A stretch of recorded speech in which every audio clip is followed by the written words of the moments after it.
देखिए, सबसे पहले तो मैं सभी पत्रकार साथियों को शुभकामनाएं देना चाहूँगा कि आप और हम सब साल 2026 के इस पहले ही महीने में जब सत्र शुरू हुआ है तो हमारी सबकी एक साथ मुलाकात हुई है। आपको बधाई और शुभकामनाएं। कल 28 जनवरी को महामहिम राज्यपाल महोदय का अभिभाषण हुआ और उस अभिभाषण में माननीय मुख्यमंत्री जी के नेतृत्व में अब तक जो सरकार ने जनता के हित में काम किए हैं, राजस्थान को विकसित राजस्थान बनाने के सपने को पूरा करने के लिए जिस तरह के कामों को धरातल पर हम लाए हैं, चाहे 35 लाख करोड़ के एमओयू करके 8 लाख करोड़ के एमओयू धरातल पर ला करके यहाँ उद्योगों के स्थापना की बात रही हो, चाहे हम बेरोजगार युवा साथियों को सरकारी सेवा में 1 लाख से ज़्यादा नौकरी दे पाए हों, चाहे हमारे चिकित्सा के क्षेत्र में हमारे उपजिला अस्पताल, जिला अस्पताल और जो पहले से स्थापित हैं उनमें इंस्ट्रूमेंट और डॉक्टर्स की भर्ती करके और पूरे स्टाफ, दूसरे स्टाफ की भर्ती करके हमने चिकित्सा सुविधाओं में बढ़ोतरी करने की बात करी हो, चाहे किसान समृद्धि के लिए प्रधानमंत्री किसान सम्मान निधि के साथ साथ प्रदेश की सरकार के द्वारा भी 3,000 रुपये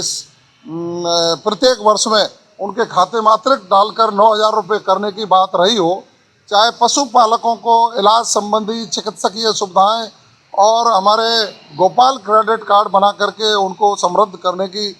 बात रही हो, चाहे पेयजल की योजनाओं को धरातल पर लाकर हमारे जो राम जल सेतु लिंक परियोजना है उसकी प्रगति की बात रही हो। मैं कह सकता हूं कानून व्यवस्था जिस तरह से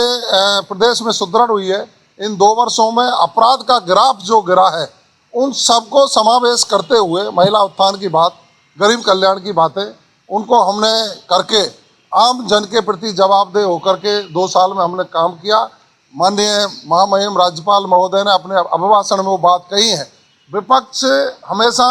थोती बात करके जनता को गुमराह करने का कुत्सित प्रयास करता है। विपक्ष के पास ना तो कोई मुद्दा है, ना कोई विजन है, उनके पास अपने नेताओं को महिमा मंडित करने के अलावा दूसरी कोई बात रही नहीं है। बीबी राम जी पर भी वो लोग बैफुट पर आ गए। जब किसी योजना के नाम में भगवान श्री राम का नाम आ जाता है तो कांग्रेस के लोगों को पीड़ा होना शुरू हो जाती है। भगवान श्री राम के मंदिर के निर्माण पर भी उनके लोगों ने, उनके वकीलों ने कोर्ट में जिस तरह की हास्यास्पद बातें कही थी, उस समय भी जनता में ट्रोल हुए थे और अब बीबी जी राम जी का विरोध करके भी जनता में ट्रोल हो रहे हैं। हमने उसमें श्रमिकों को श्रम दिवस बढ़ाने की बात कही है, समय पर भुगतान की बात कही है, ऑनलाइन करने की बात कही है और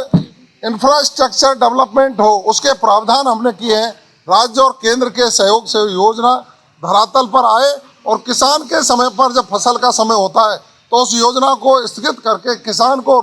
हमारे मजदूर मिल सकें, इस तरह की व्यवस्थाएं की है। तो चूंकि कांग्रेस हमेशा किसान विरोधी रही है, वो किसानों के खिलाफ बात करती है, वो हमेशा धर्म के विरोधी रही है, तो भगवान श्री राम के खिलाफ बात करती है। उनके पास जनता के हित के मुद्दे हैं नहीं। पिछले सदन में भी उन्होंने सदन की कार्रवाई को